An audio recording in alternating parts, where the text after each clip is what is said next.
بسم اللہ الرحمن الرحیم.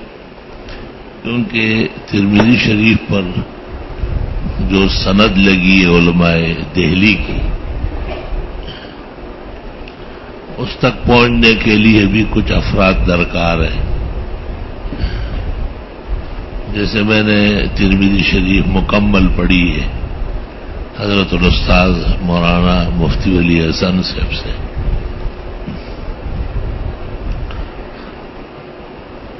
وہ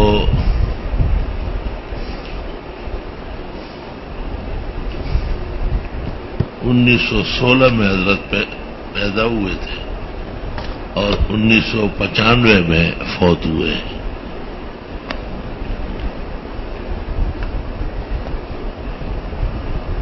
انیس سو 44 میں دیوبند سے فاضل تھے.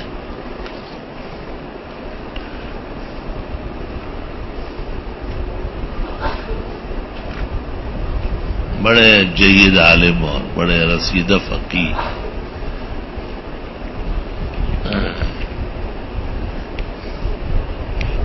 حضرت الاستاذ مولانا مفتی ولی حسن نے شیخ الاسلام شیخ العرب والعجم مولانا حسین احمد صاحب مدنی سے بخاری و ترمذی مکمل پڑھی ہے.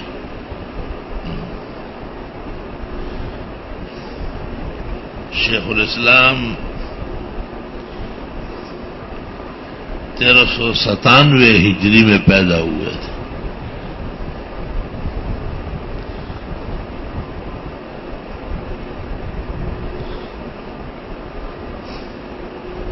اور حضرت کا وصال 1957.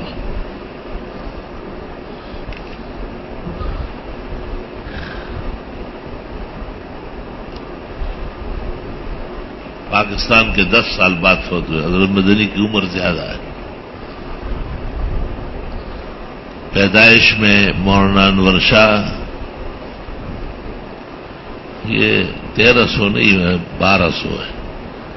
1292 میں شاہ صاحب پیدا ہوئے.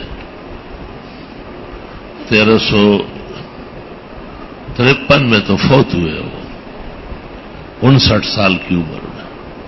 شاہ صاحب کی عمر بہت کم رہی ہے. اور 1297 میں حضرت مدنی متولد ہے. 5 سال شاہ صاحب سے عمر میں چھوٹے تھے.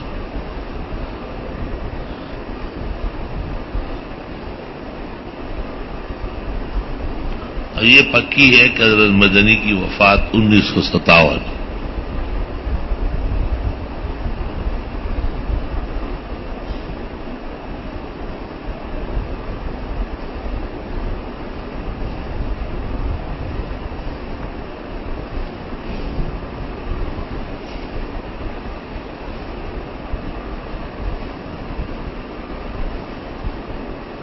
مجھے اس طرح یاد ہے کہ 1312 ہجری میں شاہ صاحب مولانا کفایت اللہ فاضل ہے اور 1313 میں حضرت شاہ صاحب ہے اور 1314 میں حضرت مدنی ہے.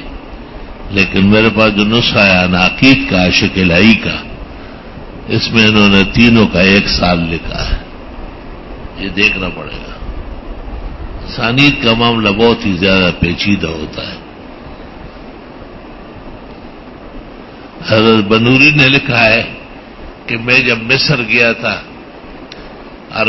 وہ فیض الباری اور نصب الرائے چھپوانے کے لیے، تو وہاں کتاب پر جو میں نے سند لکھی تو ایک عالم دین وہاں آباد تھے جو دارالعلوم دیوبند کے بزرگوں سے پڑھے ہوئے تھے. اس نے میری سند پر اعتراض کیا کہ اس میں کمی ہے، اور مجھے وہ سند مولانا انور شاہ صاحب نے خود لکھ کے دی تھی. میں بڑا حیران ہوا اور بہت زیادہ غمگین ہوا. اور بظاہر اس بزرگ کی بات صحیح معلوم ہو رہی تھی. اسی غم میں اور اندوہ میں رات کو سو گیا. حضرت اقدس حضرت مولانا انور شاہ صاحب خواب میں آئے اور کہا کہ نہیں آپ کی صحیح ہے بات، وہ غلط کہہ رہا ہے، بیٹھ جاؤ میں تمہیں سمجھاتا ہوں، اور ایک ایک فرد کا پورا بتایا کہ آپ ٹھنڈے ہو گئے؟ حضرت نے کہا بالکل نہیں، کہا اتنے سارا دن غم میں گزارا، کیسے مرے ہوئے آدمی حیران ہوتا ہے، زندہ تھا بندہ ہے۔ اگلے دن ان کو کہا کہ آئے میں آپ کو سمجھاتا ہوں، تو انہوں نے کہا شاہ صاحب خواب میں آئے؟ میں نے کہا ہاں، بس ٹھیک ہے، جو وہ کہتے ہیں وہی صحیح۔ اسی طرح فیض الباری کے اندر ایک مقام ہے استنجا میں، وہ مولانا بدر عالم لکھ رہے تھے، حضرت نے کہا یہ شاہ صاحب کی رائے نہیں رہی، اس سے ہٹ گئے۔ اس نے کہا میرے پاس بھی محفوظ ہے، حرف شذی میں بھی یہی ہے، انوار المحمود میں بھی یہی ہے، مولوی عبدالعزیز صاحب کے پاس بھی یہ ہے، مفتی عبد القدیر کی کاپی میں بھی یہی ہے، میں آپ کی بات نہیں مانتا ہوں۔ مولانا بدر عالم نے کہا، تو حضرت نے کہا ایک رات ٹھہرو۔ اس نے کہا ٹھیک ہے، کل لکھ دیں گے۔ رات کو حضرت شاہ صاحب خواب میں آئے اور مولانا مودودی یوسف صاحب بنوری کو کہا کہ میں نے مولوی بدر عالم کو سمجھایا، وہ آئندہ آپ سے نہیں الجھے گا، جو تم کہو گے وہی ہوگا، اور بدر عالم غلط کہہ رہے ہو، آپ نے بالکل صحیح بات کہی۔ تو حضرت فرماتے تھے میں سحری میں اٹھا مولانا بدر عالم کو بتانے کے لیے، تو میں جب ان کے کمرے میں گیا تو وہ بیٹھے ہوئے رو رہے تھے۔ میں نے پوچھا، کہا شاہ صاحب خواب میں آئے، بہت غصے ہو گئے، خبردار کہ تم نے میرے علم پر مولوی مودودی یوسف صاحب سے خلاف کیا، جو وہ کہے وہی صحیح ہوگا۔ چنانچہ حضرت مولانا بدر عالم نے پھر پوری تصنیف روک لی اور حضرت سے کہا کہ آپ اس پر حاشیہ لکھیں۔ اب موجود ہے فیض الباری پہ، آپ دیکھیں المصحح البنوری، یہ ان کے کہنے سے لگا۔ پہلے وہ رائے دینے پر بھی خفا ہوتے تھے کہ آپ چھوٹے ہیں، آپ بعد میں چھوڑیں۔ حضرت فرماتے تھے شاہ صاحب نے آ کے ایسا سیدھا کیا، خبردار کہ تم نے آئندہ مولانا مودودی یوسف کے خلاف میرا علم یا میری رائے لی، جو وہ کہے گا وہی ہوگا۔ اللہ تعالیٰ نے شیخ کو اتنا اعتماد دیا تھا آپ کو۔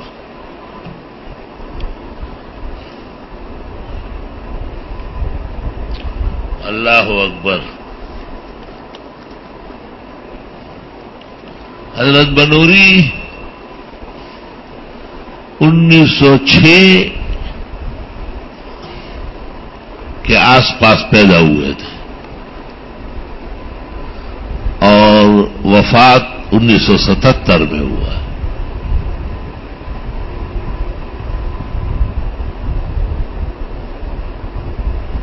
یہی ہمارے دور حدیث کا سال تھا۔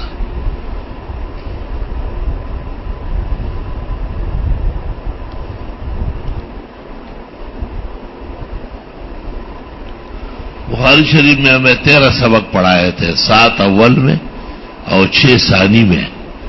اس سال آپ نے شروع سے ہی ثانی شروع کی، ویسے ثانی بعد میں شروع کرتے آرام سے، اور فرمایا نہیں میں جلدی جلدی پڑھو، اور بہت زبردست صحت تھی، کوئی ایسے آثار نہیں تھے سوائے بڑھاپے کے۔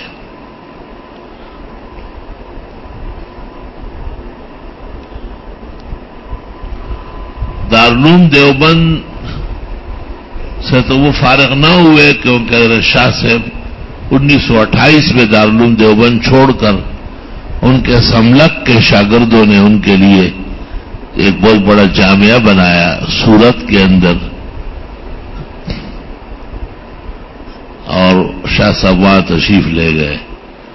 جو لوگ شاہ صاحب کے ساتھ گئے، مولانا سراج احمد صاحب، مولانا شبیر احمد اور مولانا بدر عالم اور مولانا مودودی یوسف صاحب بنوری دور حدیث میں تھے، پوری کلاس اٹھ کے چلی گئی۔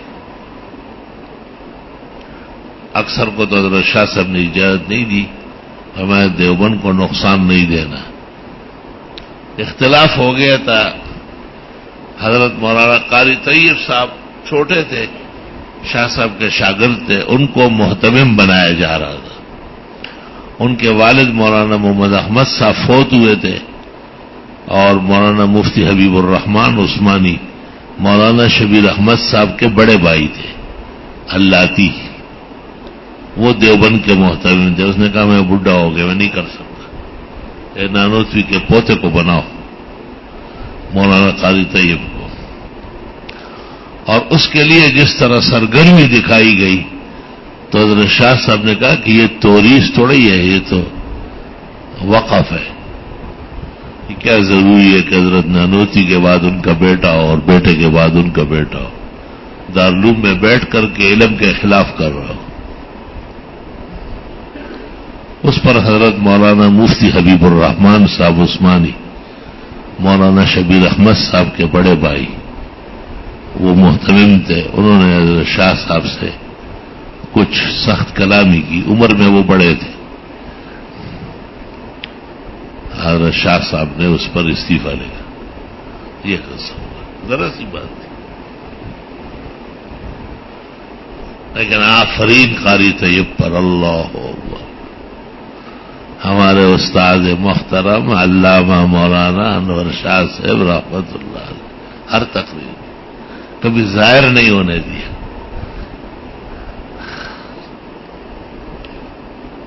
تو جب شاہ صاحب تشریف لے گئے، پھر دارالعلوم دیوبند کے لیے کوئی تیار نہیں ہو رہا تھا. ہر شخص ڈرتا تھا کہ شاہ صاحب کے معیار کا درس کیسے دیں گے. تو یہ لوگ مولانا حسین احمد صاحب مدنی کے پیچھے گئے، وہ امروہہ میں تھے. تو حضرت مدنی نے کہا علم کا بحر زخار کو کس طرح لتاڑ کے رکھا اور کیسی بے حرمتی اور بے ادبی کی گئی، الٹا میرے پیچھے آ رہے ہو. میں نہیں آؤں گا.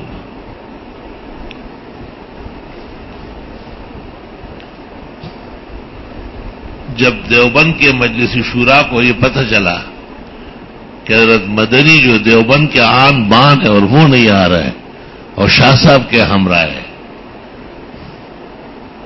تو انہوں نے مجلس شورا میں مولانا اشرف علی صاحب کو بلایا اور مولانا اشرف علی صاحب سے مشورہ کرنا چاہا.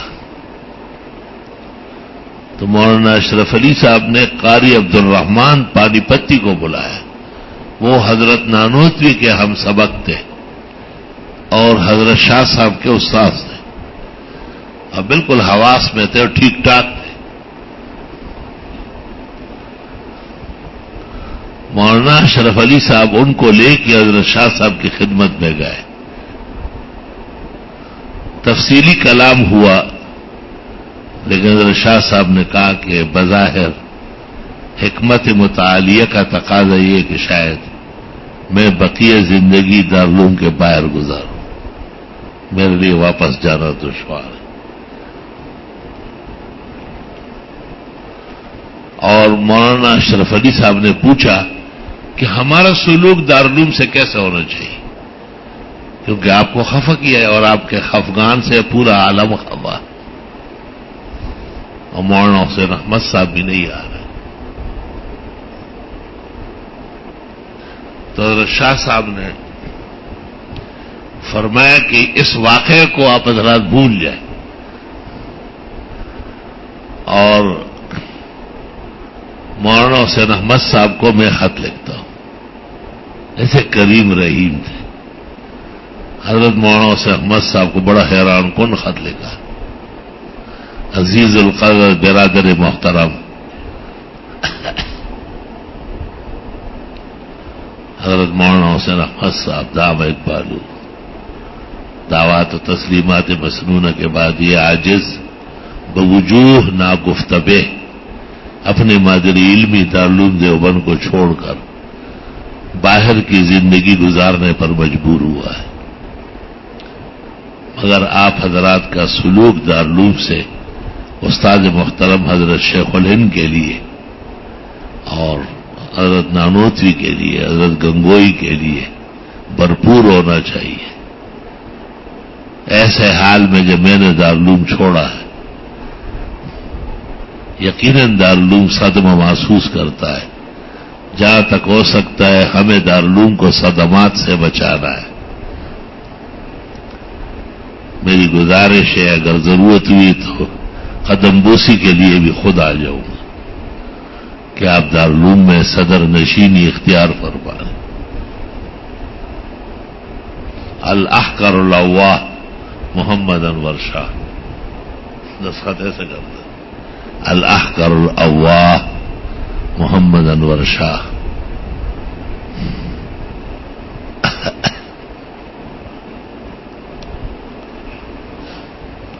حضرت مدنی نے جب یہ خط پڑھا تو زار و قطار روئے. بہت کم وہ آواز سے روتے ہوئے دیکھے گئے. حضرت گنگوئی کی وفات پر اور حضرت شیخ الہند کی وفات پر. اور تیسرا یہ واقعہ کہتے ہیں کہ حضرت کی آواز رونے کی درسگاہ میں سنی گئی اور فرمایا شاہ صاحب ہر چیز میں شاہ صاحب. دارالعلوم کی سفارش ایسی کی ہے جیسے کوئی غم اور فراق کا کوئی واقعہ پیش ہی نہیں ہے. فرمایا بادل ناخواستہ حضرت شاہ صاحب کے زخمی دل کی تعمیل میں مجھے دارالعلوم جانا ہو. امروہہ والوں ہوگا بس مجھے چھوڑو. امروہہ سے دور حدیث کے تمام طلباء محترم صاحب کی اجازت سے ٹھیک ہے دارالعلوم دیوبند روانہ ہو. ایک جماعت تھی فرشتوں کی جو چل بسی. جیسے لوگ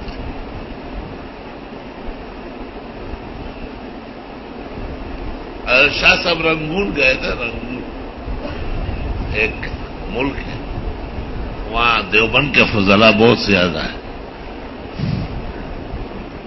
ہندوستان سے ایک ٹرین چلتی تھی رنگون کے لیے. تو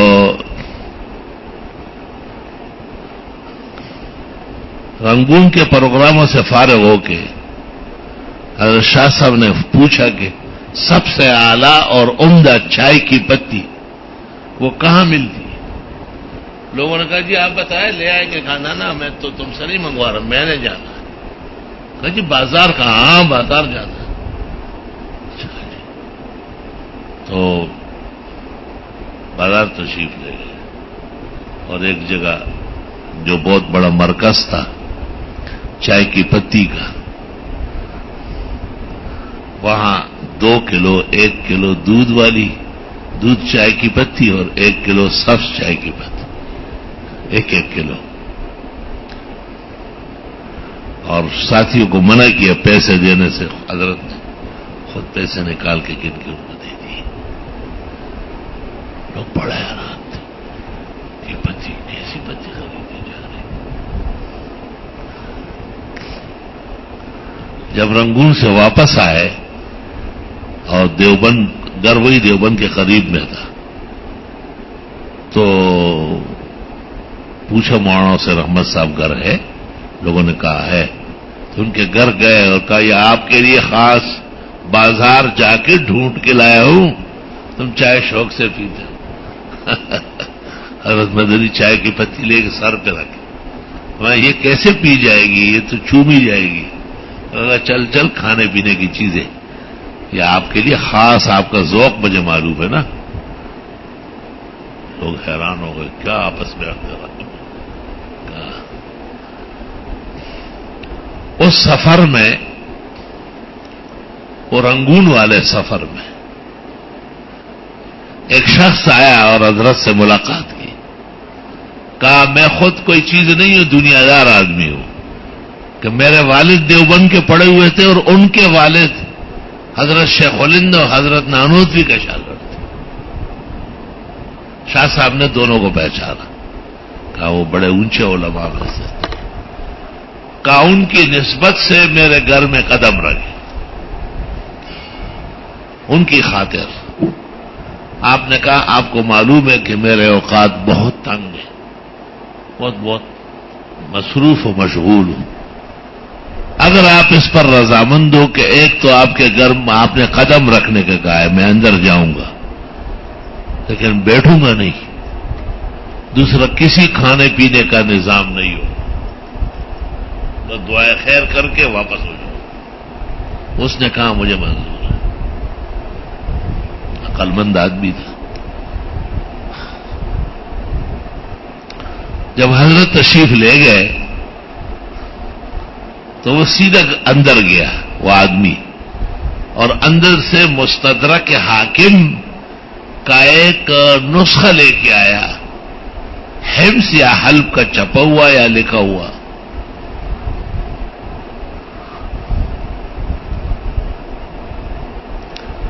اور شاہ صاحب کو کہا کہ میرے دادا اور میرے والد کی طرف سے آپ کو یہ قلمی کتاب تحفہ ہے، یہ تو لیں گے آپ۔ کتاب دیکھی تو آپ پیچھے چارپائی پر بیٹھ گئے اور فرمایا یہ کتاب اس قابل ہے کہ میں دارالعلوم دیوبند سے صرف اس کو دیکھنے کے لیے پیدل چلا تھا، اور اس کو کہا اچھا کوئی چائے وائے جو لانا ہو لے آؤ، اجازت ہے۔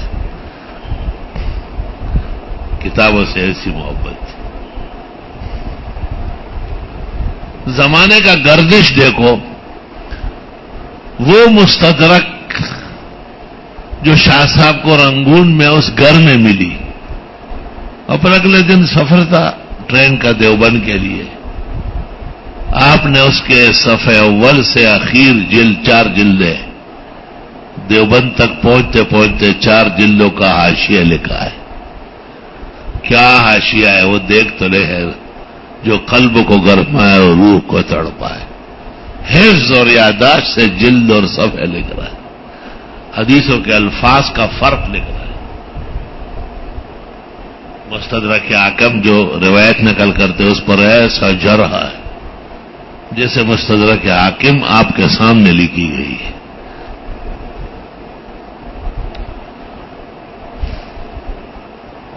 وہ کتاب کہاں ہے؟ اوہو، انا للہ و انا الیہ راجعون، لا حول ولا قوة۔ بلوچستان میں ایک سرکاری افسر ہے،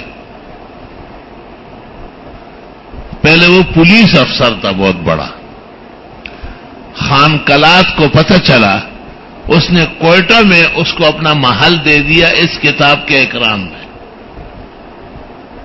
وہ کتاب دے دو، سارے محلات کو کتاب نہیں دوں گا، کہ چلو یہ ہمارا محل، یہ چابی ہے، لے لو، کاغذات بھر دیے، اور اس کے لیے آپ اس محل میں رہے۔ میں اپنے عزیز دوست قاری احسان کے ذریعے وہاں گیا، وہ موجود نہیں تھا، اس نے اس کی ایک جلد بھیجی مجھے دیکھنے کے لیے، میں نے قیمت دریافت کی، میں نے کہا آپ جو کہیں گے حاضر ہے۔ اس نے کہا بس آپ ایک دفعہ میرے گھر آئیں گے اور کھانا کھائیں گے، ہم بس جاتے وقت اس کو پورا لے جائیں آپ ساتھ۔ یہ کتاب لاتے ہوئے میں نے حاشیہ لکھا تھا نا، اس پر کچھ اشعار کہے تھے کہ مستدرک د احادیث و سر لشکر دے کہ تحریر ورباد نکڑے شان ورد او کٹ ند دا مادن حوض کو سر دے او دا قاری احسان اللہ اور باندے سر دے۔ اور بھی اشعار ہے۔ اخیر میں جہاز میں بیٹھا تھا اور گھر والوں کا فون آیا کہ انور شاہ کا اللہ تعالیٰ نے بیٹا دیا ہے، تو میں نے آگے اسی پر کڑیاں لگائی کہ جیاز کے ناس تم اور دل میں خبر دے، انور شاہ تخدے ورکڑے نیک پہ سر دے۔ اور وہ اسپتال والے ہمارے نفیس بھائی کا بھی فون آیا کہ آپ سفر سے اترتے ہوئے سیدھے اسپتال آئے، ہم کچھ خوشی کرنا چاہتے ہیں، آپ پوتے کو بھی دیکھ لیں گے۔ تو میں نے کہا نفیس سے وہ اسپتال کے لوئے اختر دے اور ای خانہ ہم آفتاب قول معتبر ہے۔ وہ بہت خاندانی آدمی ہے نفیس بھائی۔ عجائب و غرائب۔ اب بس کوئٹہ جانے کی دیر ہے انشاءاللہ تعالی، حضرت مولانا تقی صاحب نے بھی کہا میں بھی ساتھ چلوں. میں نے کہا نہیں, سنا ہے آپ کو دعوت دی ہے. میں نے کہا یہاں لے آؤں گا تو وہ آپ کے خبردار کہ میرے گھر لے آئے. توبہ, مجھے حاضر ہونا ہے, اب پورا دن آپ کے ہاں رہنا ہے, اس کو دیکھنا. یہ علوم میں اضافہ ہے نا, ان کا ذکر نہیں ہوا کہیں. عجائب و غرائب ہے. اور یہ جو واقعہ آپ کو سنایا یہ شاہ صاحب نے اس کے پہلے صفحے پر خود لکھا ہے کہ میرا رنگون آنا کیسے ہوا, کن کن پروگراموں میں تھا, یہ آدمی مستدرک والا کیسے ملا, مجھے گھر کس ہیلے سے لے گیا. پھر اس کتاب پر حضرت شاہ صاحب نے مستدرک حاکم کے نسخوں کا حال لکھا ہے کہ کل 27 نسخے ہے دنیا میں. فلاں وہاں ہے, فلاں وہاں ہے, فلاں ایک یہاں مل گئی. باہر ذخار کر رہی ينظر نظیر فی ساعت الاطلاع. اطلاع میں ان کی نظیر نہیں دیکھی گئی کہ یہ حکمت متعالیہ ہے, یہ کوئی غیبی اثر ہے. ہندوستان کا آدمی اور اتنا رسیدہ شخص, کوئی صفحہ اور حرف, کوئی ورق اور کتاب طبع اور قلمی ان سے بچی نہیں. پھر دیکھنا کیا ہے, حفظ ہے سارا. اچھا جی,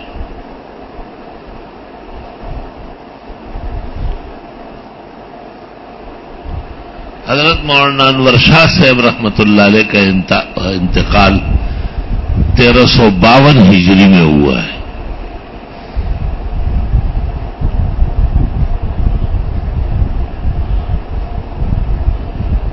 اور یہ 1933 بنتا ہے. یہی سال ہے استاد مولانا عبدالحنان کا دیوبند سے فضیلت کا, 1933.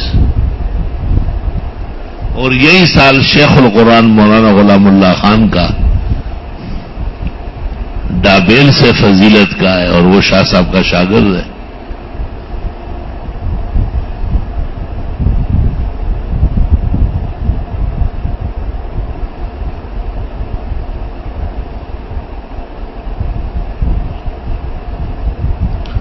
حضرت شاہ انور شاہ صاحب خاص الخاص شاگرد تھے شیخ الہند مولانا محمود الحسن کے, اور حضرت شیخ الاسلام حضرت مدنی بھی. اور شیخ الہند مولانا محمود الحسن سے 1339 میں انتقال کر چکے. 1268 ان کی ہجری میلاد لکھی ہے.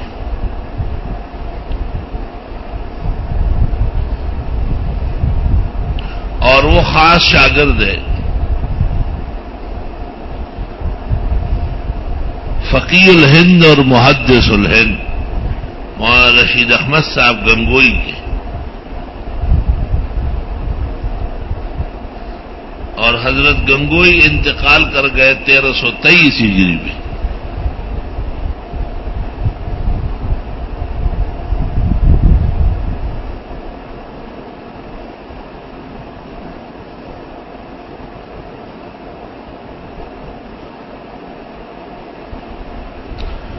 مولانا محمد یعقوب نانوتوی اور مولانا محمد مظہر نانوتوی ایک سال میں فوت ہوئے, 1302 ہجری.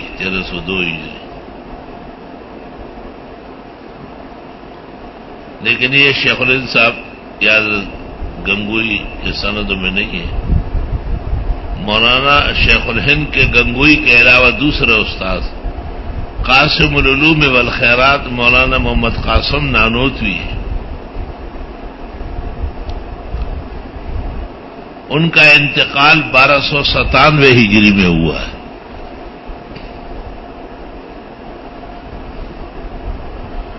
اور وہ شاگرد ہے مولانا احمد علی سارام پوری کے, اور گنگوئی بھی ان کے شاگرد ہیں. وہ بھی 1297 میں فوت ہوئے.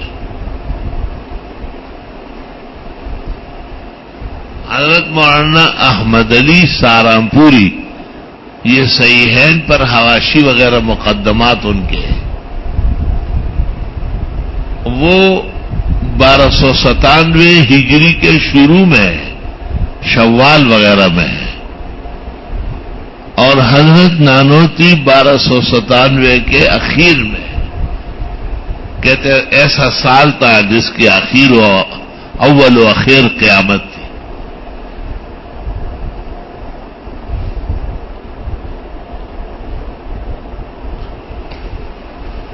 حضرت مولانا احمد علی صاحب محدث سہارنپوری نے یہ بخاری کے حواشی جب شروع کیے تھے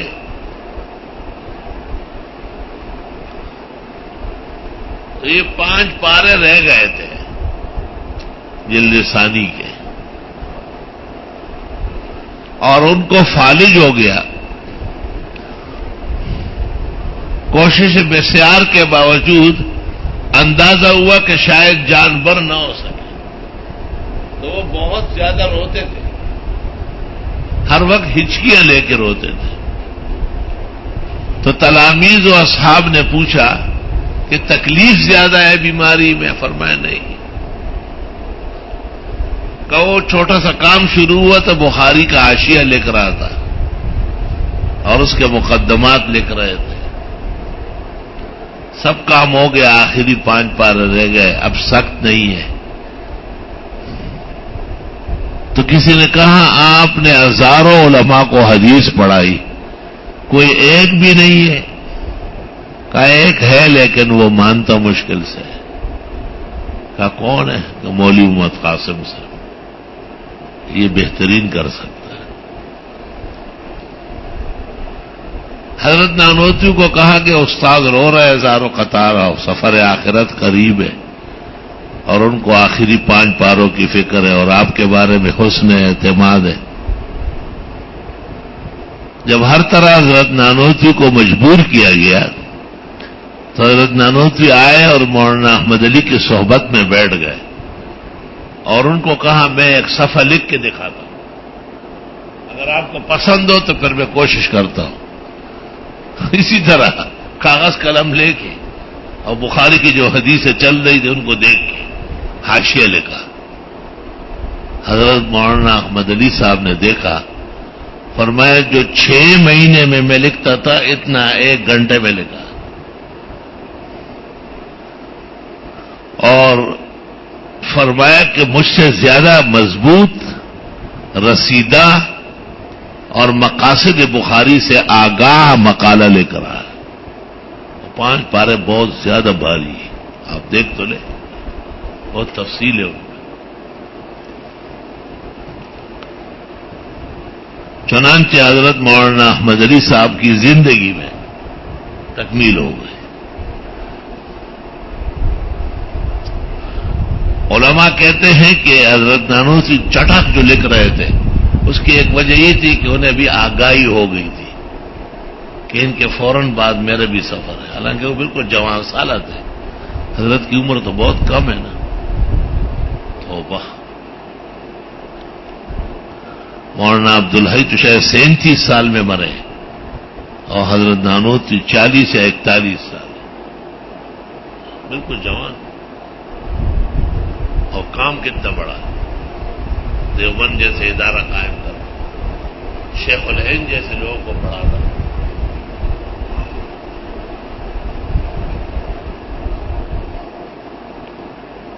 اللہ تعالیٰ نے مناظرے میں بڑی مہارت دی تھی، ہر موضوع پر مناظرہ جانتے تھے. وہ ایک ہندو پنڈت تھا اور سری رام نام تھا اس کا. وہ بہت زیادہ مسلمانوں کو چھیڑتا تھا. حضرت نانوتوی نے ان سے مناظرہ کیا اور رؤوس الخلائق میں اس کو رسوا کیا. اس کو بہت شرمندگی اٹھانی پڑی، اعلان شکست کا کیا. حضرت سے وعدہ کیا آپ کی زندگی تک خاموش رہو. اچانک پتہ چلا کہ اس نے کہا میں مولوی محمد قاسم سے مناظرہ کر سکتا ہوں. تو حضرت نانوتوی بستر مرگ پر تھے. دکسل کی بیماری تھی. دکسل سمجھتے ہو؟ بریخونا نمونیا کل دردنا بہت لگا. شاگردوں نے بتایا کہ وہ شری رام شور کرتا ہے. حضرت نے کہا اس کا کیا علاج ہے؟ وہ جو بکواس کرتا ہے, دنیا نے اس کی شکست دیکھی ہے. کہا اس سے تو کام نہیں چلے گا. حضرت نانوتوی نے فرمایا میرا حافظہ بھی بحال ہے اور میری زبان بھی صحیح ہے, میں شری رام کو اب بھی شکست دے سکتا ہوں. تم اتنی محنت کرو کہ میرا پلنگ اٹھا لو. کتنے بہادر تھے دیکھو ذرا. چنانچہ شاگردوں نے پلنگ اٹھایا اور شری رام کے گاؤں گئے. قریب میں کوئی گاؤں ہوگا نانوتا کے. وہ باغا باغا آیا. حضرت آپ نے فرمایا, آپ نے یاد فرمایا. میں نے کہا ایک دفعہ اور زندگی میں پیش ہو جاؤں گا. نہیں, میں نے بہت غلطی کی. مجھے تو سمجھ کے آپ مر چکے ہیں. مجھے پتا ہوتا میں کبھی بھی نہ کہتا. آپ نے فرمایا آ ہی چکا ہوں تو بہتر ہے کسی مسئلے پر کچھ کلام ہو جو. اس نے کہا جس مسئلے پر آپ کہے میں لکھ کے دیتا ہوں شکست. میں نہیں جیت سکتا آپ سے. واپسی پر حق تعالی کا شکر کرتے ہوئے کہا اتنی شدید بیماری میں کہ نماز لیٹ کر اشارے سے پڑھتا ہوں اور میرے حافظے میں اور زبان میں ذرہ برابر فرق نہیں. کیسے لوگ تھے؟ فرمایا اپنے دین کی سربلندی کے لیے میرا حافظہ اور میری زبان جیسے تھا اسی طرح ہے. میں کوئی چیز بھولا نہیں ہوں. حدیقہ ندیہ میں مولوی فقیر اللہ جیلمی نے یہ واقعہ نقل کیا حضرت کے بارے میں.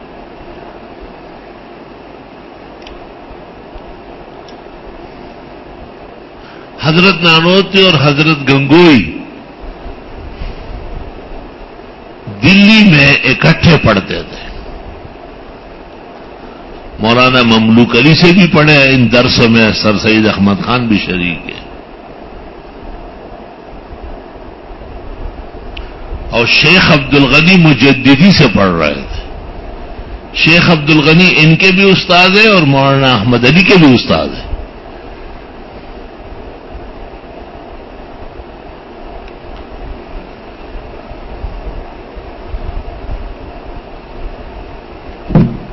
دونوں طالب علم تھے, آتے جاتے تھے. ایک مجذوب دہلی میں رہتا تھا. اس نے کہا بہت اچھے طالب علم لگ رہے ہو, لگتا ہے آگے اسلام تم لوگوں سے چلے گا. میں تمہیں وہ سنگ پارس سکھانا چاہتا ہوں. سنگ پارس جانتے ہو نا, وہ جس چیز کو لگے تو وہ سونا بن جاتا ہے. آپ نے کہا چل تو پہلے اپنے کپڑے صحیح کر. وہ ننگا رہتا تھا. سنگ پارس بعد میں سکھاؤ, پہلے شلوار پہنو. ہم نے سنگ پارس سیکھا ہے اور وہ نبوت کا علم ہے.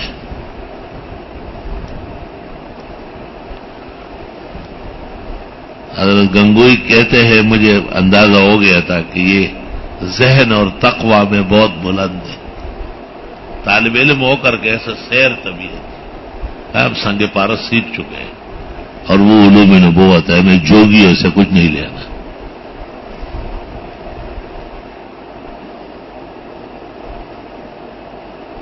مولانا محمد قاسم صاحب کے متعلق ہمارے علماء کہتے تھے آپ کی زندگی ایسی پاک تھی جیسے قرآن کریم کا صفحہ.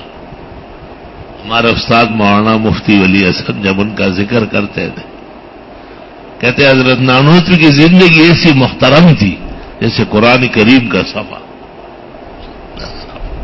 چمکتا دمکتا.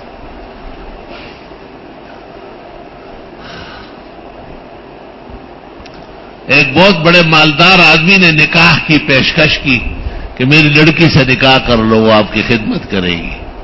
آپ نے بہت انکار کیا، بہت سختی کی. میں فقیر آدمی ہوں، ملنگ آدمی ہوں، میں بادشاہوں کی بیٹیاں کہاں رکھ سکتا ہوں، والیوں کے. ایک حضرت گنگوئی اور بڑے بڑے حضرت حاجی امداد اللہ مہاجر مکی ہو، یہ بیچ میں آئے، آپ کو مجبور کیا، نکاح ہو گیا. پہلی رات جب گھر گئے اور بیوی سے بات چیت ہوئی تو حضرت نے کہا میاں بیوی میں ظاہری مناسبت بھی ہونا چاہیے، اور وہ یہ کہ میں ایک طالب علم ہوں، دارالعلوم دیوبند کا استاد ہوں، اور آپ بہت بڑی سیٹانی ہیں، تو یا تو میں سیٹ ہو جاؤں تو پھر گھر سجے گا، یا تو فقیر نہیں ہو جائے تو میں سیٹ نہیں ہو سکتا ہوں. اس نے کہا یہ سب کچھ چابیاں پھینکی کہ یہ آپ جس طرح چاہیں. آپ نے کہا دل سے اجازت ہے کہ اجازت. آپ رات کے 3 بجے دارالعلوم دیوبند آئے اور منشی خزائن کو اٹھایا اور اس کو کہا بے وقت جو ہے نا کہیں سے چند آئے ہو.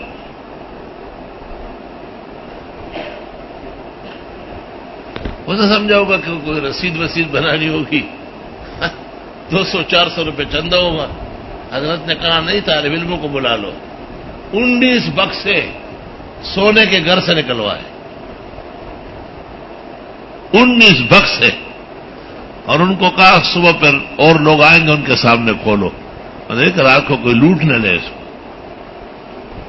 کہتے اس سے پورے دارالعلوم کی عمارت بنی تھی، اور حضرت نے ظاہر نہیں ہونے دیا، گھر والی کو بھی کہا پتہ نہ چلے. صرف حضرت شیخ الہند نے ایک ہیلہ کیا تھا، اس کی وجہ سے پتہ چلا، ایک خاص ہیلہ تھا.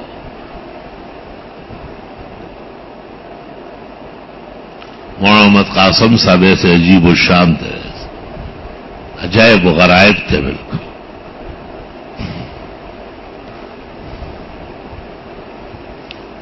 اور علم کیسا تھا دیکھو، وہ جو سری رام سے مناظرہ ہو رہا تھا نا، تو ایک مولوی خلیل احمد صاحب تھے، وہ آپ کے خادم تھے اس وقت، خاص شاگرد. تو حضرت تو وہاں جا کر کے ایک طرف کمرے میں بیٹھ گئے. مناظرے کے وقت میں کچھ ٹائم تھا، اور سری رام کے لیے پلاؤ جا رہا ہے، بریانی جا رہی، بروس جا رہا ہے، چپاتیاں جا رہی، تندوری نان جا رہا ہے، پھر قسم قسم کی مٹھائیاں جا رہی. حضرت نے کہا مولوی خلیل احمد ذرا دیکھو اندر کتنے آدمی، بہت کھانا گیا. اور واپس حضرت نے کہا جی صرف سری رام بیٹھا ہوا. وہ ہے اچھا. تو طالب علم ذرا شیخ سے آزاد ہوتے. اس نے کہا جی اگر مناظرہ اس میں ہوا آپ تو شکست کھا لیں گے، کیونکہ آپ کو تو کھانا ہی نہیں آتا. 2 نوالے منہ میں ڈال کے پانی پینے کا ہو گیا، وہ برتن ہٹاؤ. نانوتی ہنس پڑے. فرمایا اگر ایسی کوئی بات ہوتی تو میں بیل منگوا لیتا، وہ یہ سارا چھٹا دیتا.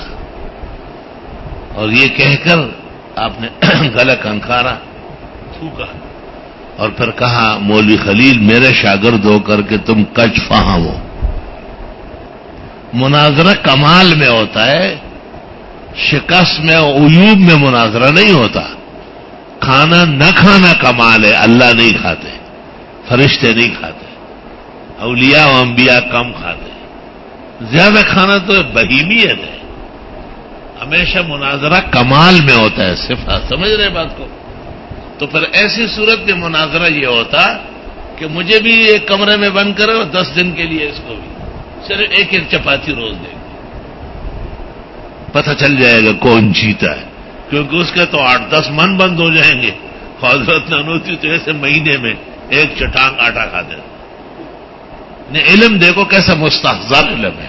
قاعدہ ذکر کیا کہ مناظرے کا تعلق صفات کمال سے، معایب میں کبھی مناظرہ نہیں ہوا کرتا ہے. زیادہ کھانا تو عیب ہے، مرض ہے. مولانا آ گئے. الحمدللہ رب العالمین. اللہم صلی وسلم علی النبی وعلی آلہ واصحابہ وبارک وسلم وسلم. جتنے بزرگوں کا ذکر خیر ہوا اللہ تعالیٰ ان کی ارواح پرفتوح بنائے، ان کی آخرت بہترین بنائے اور ان کی بخشش یقینی فرمائے، عالی درجات عطا فرمائے، اور علم و عمل کے خزائن جو ان کے تھے ہم عاجز طالب علم نام لیواؤں کو، بدنام کنندگان کو بھی وافر حصہ عطا فرمائے۔